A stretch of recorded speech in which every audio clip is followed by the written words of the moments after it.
Just before I ask Richard to come in and summarise the day, I do want to say thank you very, very much to all our speakers, Marcella, to Mike Gonzalez, to Martin Elmson, and to our comrades from Germany. So put your hands together. I want to thank you very much.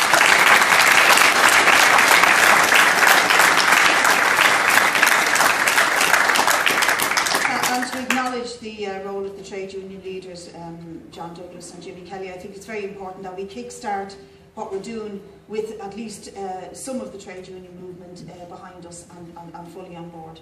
And finally, from my point of view, a lot of people worked very hard here today and prior to it, including Georgina, Donald, Mary, all sorts of people. I'm going to leave them out if I try and mention them all, and Sinead in particular. So just a round of applause for them for putting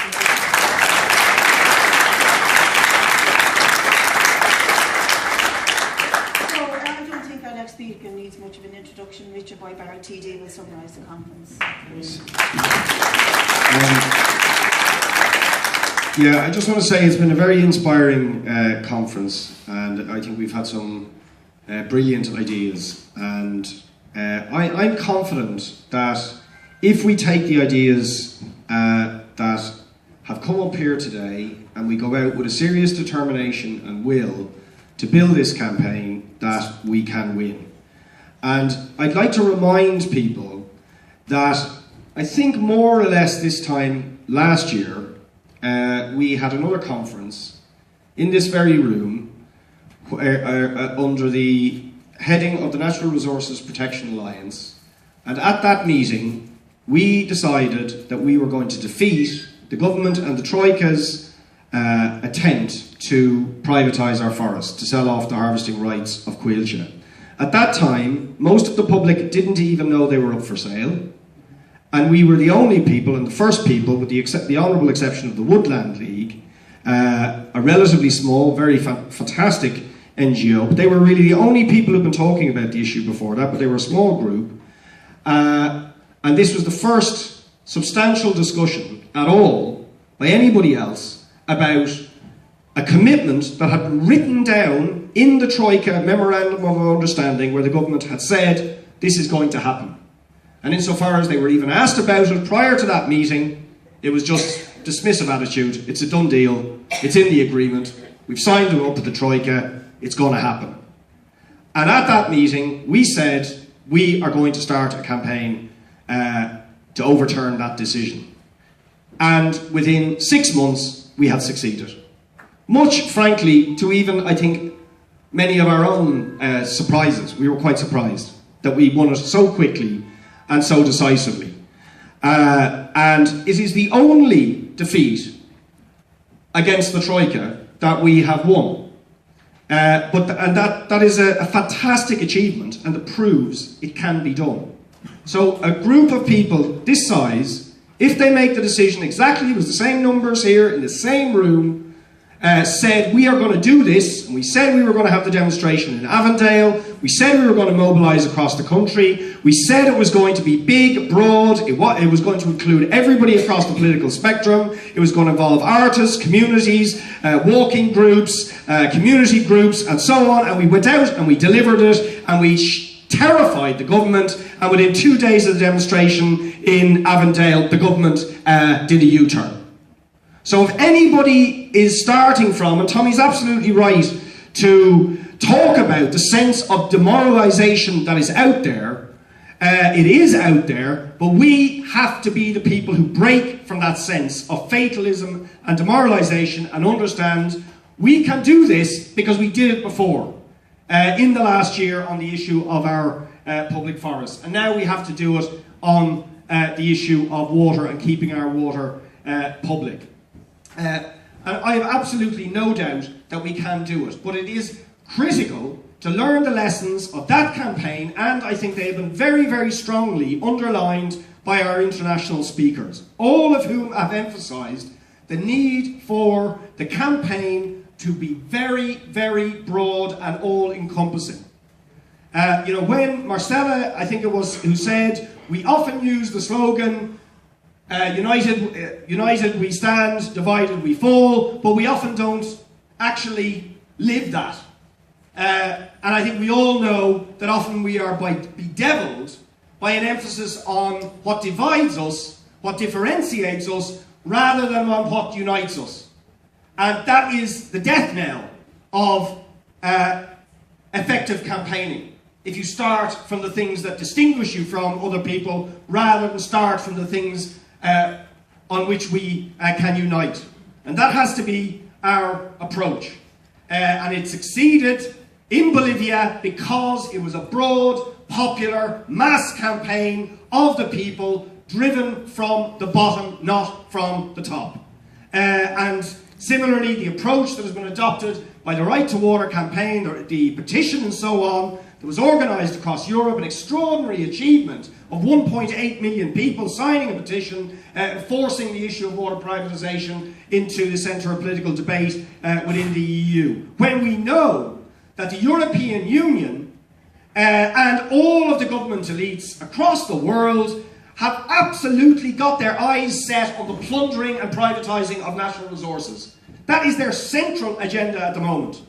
To use the atmosphere of economic crisis and the sort of shell shock effect that they have induced.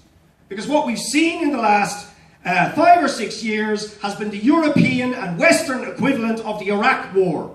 Shock and awe on the economic front.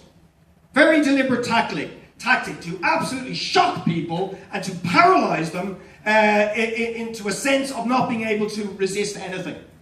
And that's their agenda, but we have examples in Bolivia, the campaign in Europe, and our own fight on the forest that in fact we can hit back and we can defeat them. And we really have to believe that and understand that central to that is the question of unity across the whole of society against that tiny elite of state, corporate and political golden circle that are the only people who have an interest in privatising our water and profiting from it and plundering our natural resources. It can be done. And very specifically, we need to understand that the government is worried about the possibility of a successful and effective campaign. Why did they put off the introduction of water charges till 2015, when the original date they'd agreed with the Troika was that they would be introduced in January of this year? And of course we know, because they thought if they had to try and implement the household tax and the water charges at the same time, there would have been a national revolt. They were also terrified not to do it before the European and local elections. So they are afraid. They are surprised, frankly, there hasn't been a bigger revolt against what they've done. And of course part of the reason for that is because of the pernicious influence of the Labour Party government using their tentacles within sections of the trade union movement and within sections of civil society to actively disorganise, demoralise and divide public resistance to their agenda. But precisely they do that because they know that explosive potential is there. There's absolutely no doubt they are aware that it is there. And they are trying to phase in their austerity attacks precisely in such a way as to prevent the unity developing.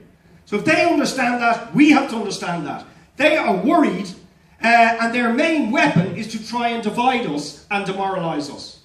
So we have to be absolutely clear in understanding that the answer to that is A, be confident in our capacity to do this thing and to have unity and struggle from the bottom as the central pillars of what we are doing. And I just conclude by saying what does this sort of mean in the next few weeks, in my opinion. I think it flows from the discussions that we've already had. First of all, the elections itself are an important opportunity to have a referendum on the issue of water charges and water privatisation. There's absolutely no question but that the Labour Party are going to suffer horrendous defeats at the polls. And if they do, and if the beneficiaries of that are the forces, such as ourselves and others, on the independent left, on the socialist left and so on, who are making the biggest electoral intervention by the radical left in the history of the state. There's never been the scale of electoral intervention by radical forces associated with popular movements in the whole history of the state. against a background where Labour are going to be massacred.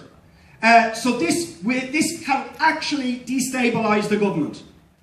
And we have to understand water has to be at the centre of it, and if the government is destabilised and if the Labour Party is wiped out in the local elections and they understand that a central reason for that is water, that is going to shake them. I'm not saying that in itself will defeat it, because without the people power, without the mass mobilisation, that alone won't do it, but it will certainly be a bloody good start. And we have 6 weeks to really frighten the living daylights out of them and begin to generate a political crisis for the establishment in this country. But what is critical about our attitude is we don't believe it's all about elections. In fact, as far as we're concerned, elections are secondary. They are important, but the critical thing is the movement on the ground. So when all the rest of the politicians go off on their holidays after the elections on May the 23rd, we are going to be the people who are organising straight away to begin the mobilisation for the demonstration in September.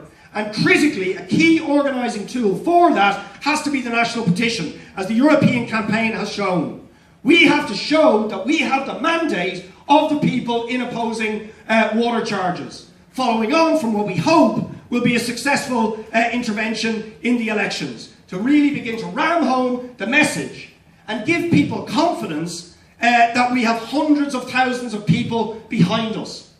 And I think that has to be our work over the summer, building up to the September demonstration, is to aim, we were discussing in our group, what is a reasonable figure. We may surpass it, but if, for example, we could get 250,000 signatures on that petition coming into the September demonstration and the budget which will take place in earlier October, that would be a very, very powerful mandate. And indeed it might well snowball well beyond that figure if we could reach that sort of critical mass. So we have to take that very seriously, and we have to build towards the launch of that petition, and that means work for us at a national level. We've got to go now, start the work now of contacting every single stakeholder group who has an interest in protecting public ownership of the water. Critically moving beyond just the existing and organised forces of the left, we have to move out to the community and society at large. I mean, somebody told me yesterday, I don't know much about autism, but autism is a significant problem.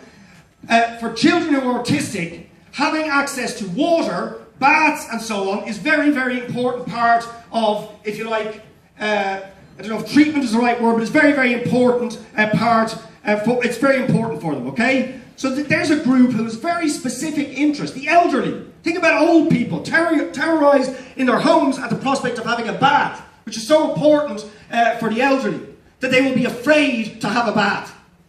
And we need to reach out to pensioners groups, to groups like Age Action and so on, at both the national level, but critically at a local level. We have to do the groundwork now to construct that alliance of all the public stakeholders who have an interest in getting in behind that campaign, so that when we have the launch, shortly after the elections of the petitions, we'll have a national launch, but also a local launch.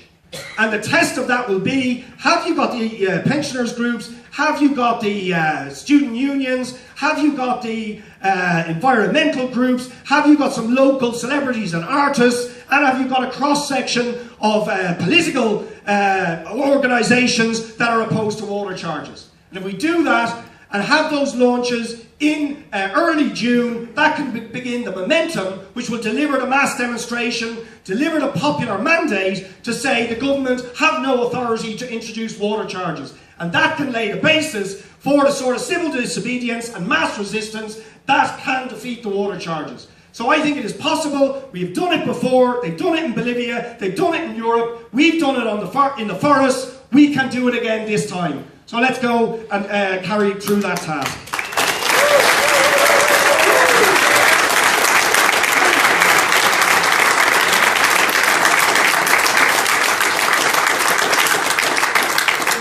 Thanks everybody. Don't forget, if you have any loose change in your pockets, there's a box on the way out to help us with the election campaigns. If anyone